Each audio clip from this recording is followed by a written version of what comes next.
Okay, तर आता आपण स्मार्ट ऑब्जेक्ट सॉर्टिंग मशीनचं सिम्युलेशनचं इंट्रोडक्शन बघतोय. तर या साईडला लेफ्ट पासून आपण चालू करूया आणि राईट साईडला जाऊया. लेफ्ट टॉपला हा जो कॉम्पोनंट दिसतोय हा I2C LCD आहे. तर हा आपला LCD आणि त्याचा I2C चिप इकडे आहे. इकडे जो लेफ्ट साईडला दिसतोय हा जो छोटासा RGB सेन्सर इकडे लिहिलेला आहे आपण टॅग, हा बेसिकली आपला कलर सेन्सर आहे जो RGB ऑब्जेक्टला डिटेक्ट करणार आहे त्याच्यावरती सिम्युलेट करण्यासाठी. आपल्याकडे या सिम्युलेशन एन्व्हायरमेंटमध्ये डायरेक्ट RGB सेन्सर नव्हता, तर आपण इकडे पोटेन्शियोमीटर यूज केलाय जो डिपिक्ट करतो RGB कलर सेन्सर म्हणून. इकडे आपल्याकडे आहे RGB कलर लाईट्स. बेसिकली जे पण कलर डिटेक्ट करणार आहे आपल्या सेन्सरनी ते आपण कलर इकडे प्रेझेंट करणार आहे या LEDच्या मार्फत ॲज अ इंडिकेटर. तर तो आहे कॉमन ॲनॉडवाला RGB LED. ही आहे आपली सर्वो मोटर, जो आपला सॉर्टर बेल्ट असणार आहे त्याला आपण DC मोटर यूज करणार आहे आणि तो जो मोटर यूज करणार आहे ती आपली 12 वोल्टची असते. तर त्यासाठी आपण मॉसफेट यूज करतो as a motor controlling D component म्हणून. हा जो मॉसफेट आहे IRF Z44N मॉसफेट आहे, जिकडे हे त्याचं लॉजिकल सर्किट आहे जे प्रोटेक्शन आणि एक नॉर्मल फ्लो प्रोव्हाइड करण्यासाठी यूज केलं जातं.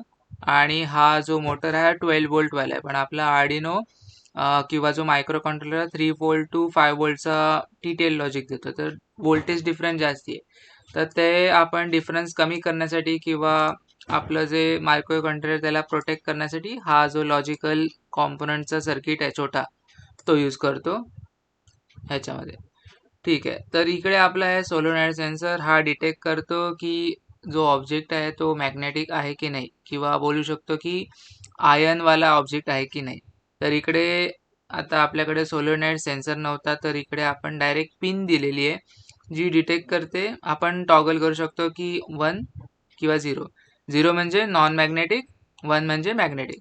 त्याच्यावरती क्लिक केल्यानंतर 1 जातो आपल्या सर्किटमध्ये सिम्युलेशनसाठी, ज्याने की डिटेक्ट करतो की मॅग्नेटिक ऑब्जेक्ट आहे तो. वरती आपला IR मॉड्यूल आहे. जेव्हा पण एक न्यू ऑब्जेक्ट प्लेस होतो आपल्या कन्व्हेअर बेल्टवरती, तेव्हा IR मॉड्यूल त्याला डिटेक्ट करतो. डिटेक्ट केल्यानंतर आपलं जे पण हे असतं कन्व्हेअर बेल्टचं पूर्ण लॉजिक ते ॲक्टिवेट होतं आणि आपला जो ऑब्जेक्ट पुढे मूव्ह करायला लागतो. तर फ्लो असा आहे, पहिला आपला IR मॉड्यूल डिटेक्ट करतो new object detected, conveyor belt आपला ऑन होतो. काही टाईम नंतर कन्व्हेअर बेल्ट परत स्टॉप होतो. तिकडे आपला कलर सेन्सरनी आपण त्या ऑब्जेक्टचा कलर डिटेक्ट करतो. ठीक आहे, कलर डिटेक्ट झाला की आपण त्याला LED वरती शो करणार कुठला कलर डिटेक्टेड आहे. ओके, पुढे आपण परत कन्व्हेअर बेल्ट ऑन करतो. काही टाईम नंतर परत स्टॉप करतो, जिकडे आपलं डिटेक्शन होणार की तो जो ऑब्जेक्ट आहे तो मॅग्नेटिक आहे की नाही युजिंग सोलोनॉइड सेन्सर. ठीक आहे, तो मॅग्नेटिक आहे हे डिटेक्ट झालं. ठीक आहे, कन्व्हेअर बेल्ट परत ऑन करतो आपण आणि काही टाईम नंतर परत स्टॉप करतो.